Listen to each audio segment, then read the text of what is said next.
ఆ! నమస్తే మేడం.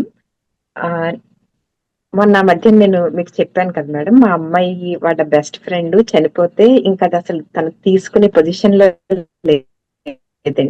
ఇంక తను ఎక్కడ డిప్రెషన్‌లోకెళ్ళిపోతున్నారని చెప్పి నేను ఆహ్, అది న్యూస్ విన్న తర్వాత 2 గంటలు కూడా తను ఇంక ఎక్కి ఎక్కి ఏడ్చి ఇంకసలు తట్టుకోలేకపోతాను. నాకింక నెక్స్ట్ ఏం చేయాలో తెలియక నేను మీకు మెసేజ్ పెడితే మీరు దానికి హీల్ చేయడం మొదలుపెట్టారండి. కరెక్ట్‌గా ఒక 10 నిమిషాల్లో డీప్ స్లీప్‌లోకి వెళ్ళిపోయి ఒక 2 అవర్స్ ఒక 11 అవర్స్ కంటిన్యూయస్‌గా నిద్రపోయింది. దాని తర్వాత కూడా మీరు ఎప్పుడైతే హీల్ చేసారో ఇప్పుడు ఆల్‌మోస్ట్ లైక్ నార్మల్‌గా రోజు వంటది నేర్చుకుంటుంది.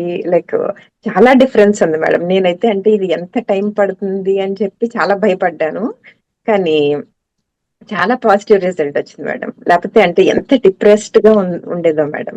అంతేనండి. ఇప్పుడు చాలా మంది లైఫ్‌లో చూస్తూ ఉంటాము.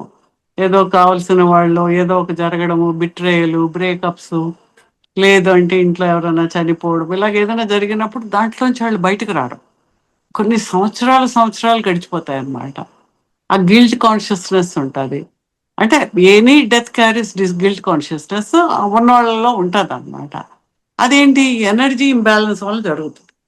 అంటే వాళ్ళకి మనకు మధ్య ఎనర్జీ బాండ్ ఉంటది. మనకి ఎంత దగ్గర వాళ్ళైతే అంత పెద్ద బాండ్, అంటే ఒక భవబంధాలు అంటారు కదా, ఎనర్జీ తీగల్లాగా కలిసి ఉంటది వాళ్ళకి మనకు. ఎప్పుడైతే వాళ్ళు లేరో అది సడన్ గా కట్ అయ్యేటప్పటికి ఇప్పుడు మనకి ఏదో చేపట్టుకుని లాగితే ఏదో వేలు పట్టుకుని లాగితే ఊడిపోతే ఎంత నొప్పి వస్తుంది. అలాగే ఎనర్జీ బాండ్ కట్ అయ్యి లాగేసుకుని వెళ్ళిపోయేటప్పటికి ఆ పెయిన్ అనేది మనలో ఉండిపోతుంది. అది ఎప్పుడైతే ఎనర్జీతో మనం క్లియర్ చేసి దాన్ని హీల్ చేసినప్పుడు మనకు తెలియకుండానే ఆ తీవ్రత తగ్గి నార్మల్సీకి వెళ్తాం. లేకపోతే ఏమవుతుంది, ఆ గ్యాప్ అలాగే ఉంటుంది.